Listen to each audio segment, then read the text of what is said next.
I do solemnly swear that I will support and defend the Constitution of the United States against all enemies, foreign and domestic, that I will bear true faith and allegiance to the same, and I will obey the orders of the President of the United States and the orders of the officers appointed over me, according to regulations and the Uniform Code of Military Justice. So help me God. So help me God. So help me God. So help me God.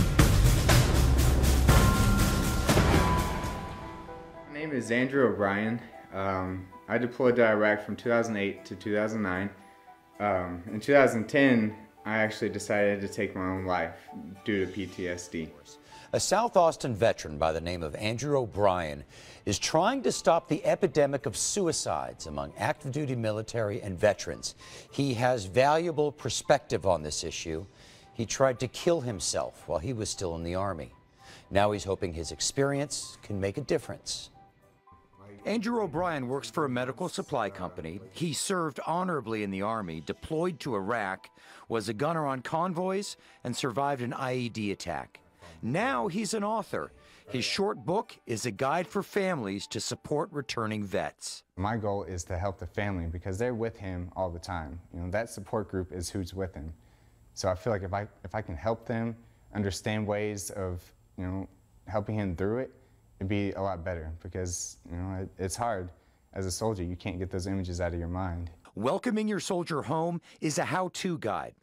How to help with the basics: nightmares, driving, counseling.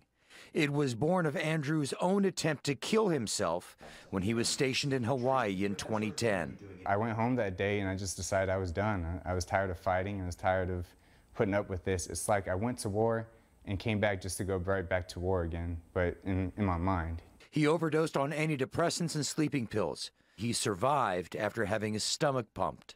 I'm lucky because most of the people that do that, they can't make that decision that they're lucky that next morning. You know, they don't wake up in order to realize that they made a mistake. It just ends for them.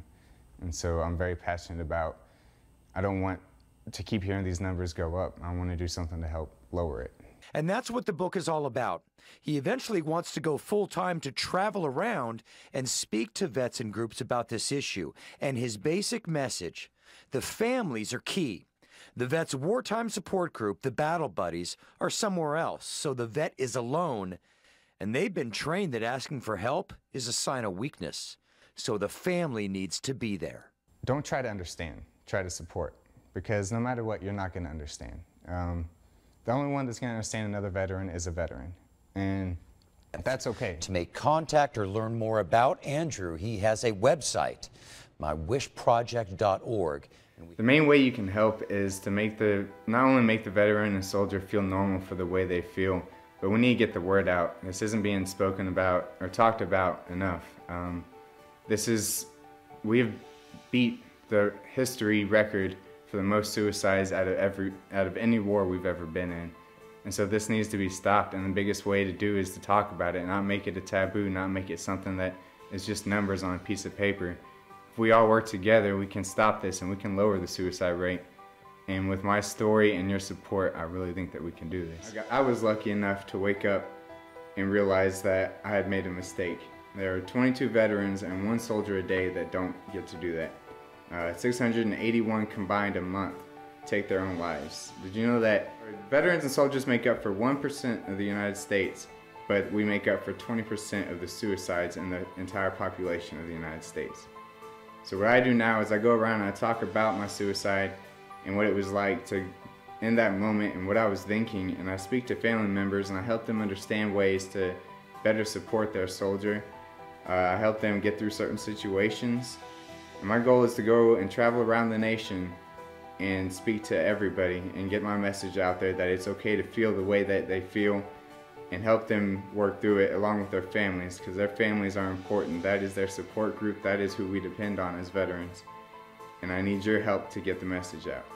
Another big help is donations. You know, we need a lot of help with travel and getting around. There's a donations page, and if you can go there, and any kind of donation, whether it's $1 or more, anything will help.